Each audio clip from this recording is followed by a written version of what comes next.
បច្ច័យណាមួយសូមទាយកពីបងស្រីទាំង3ទាំង4ទាំង5នាក់នៅខាងមុខហ្នឹងណាក្នុងមួយអង្គមួយស្រោមសម្បត្តិហើយសូមឲ្យបានជាប្រយោជន៍ដល់ពួកគាត់ដែលកំពុងតែប្រកបអាជីវកម្មជួញដូរជួញប្រាក់នេះរកស៊ីឲ្យរឹងរិតតែមានបានកើតការវាលគុំតិចតិចសុខដុមរមនាមូលមិត្តបងឆ្នាំថ្មីសូមឲ្យជោគជ័យគ្រប់ភារកិច្ចការងារទាំងអស់គ្នាអនុមោទនាអរគុណច្រើនណាស់ចូលប្រគេនព្រះសង្ឃ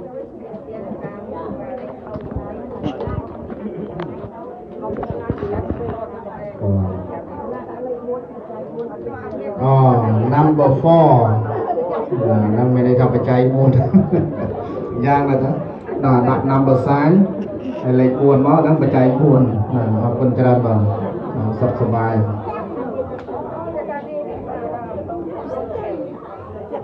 ហើយថ្ងៃហ្នឹងនៅឲ្យចប់តលងាយទៅហើយញាតិញោម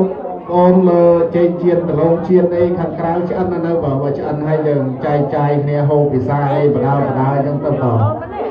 ហ្នឹងហើយឥឡូវឃើញថាពេលវេលាយើងចូលមកដល់នៅញោមចាស់ណាខ្វះទីទៀតទេអញ្ចឹងសូមចេញបាយប្រាក់នេះទៅខាងព្រះពុទ្ធបដិមាទាំងអស់គ្នាណាបងប្អូនហើយញាតិញោមដែលបានសូលក៏សូមចេញមកបាទ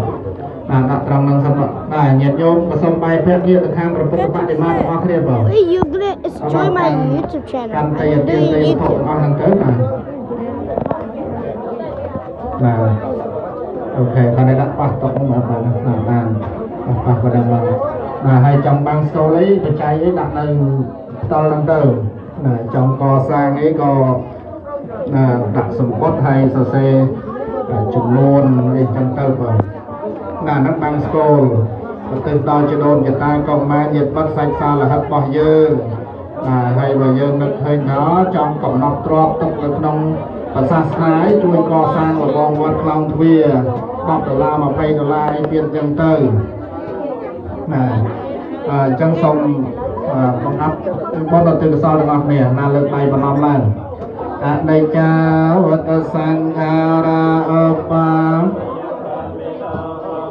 យៈត្វានិរច្ឆន្ទតេសង្វោបសម្មាសុខាចិរੰវតយង្កាយោ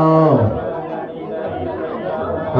បេតវេញ្ញាណនិរដ្ឋังវកលង្ករੰសពិតិយោវិវេចន្ទសាបរោគោសុខៃតិកិយយុកាវវអភិវិតនសីលេសនេចੰវទ្ធាបច្ចាយិណោអាយុវណ្ណោសុខੰកលੰសាទុទីវិកនបា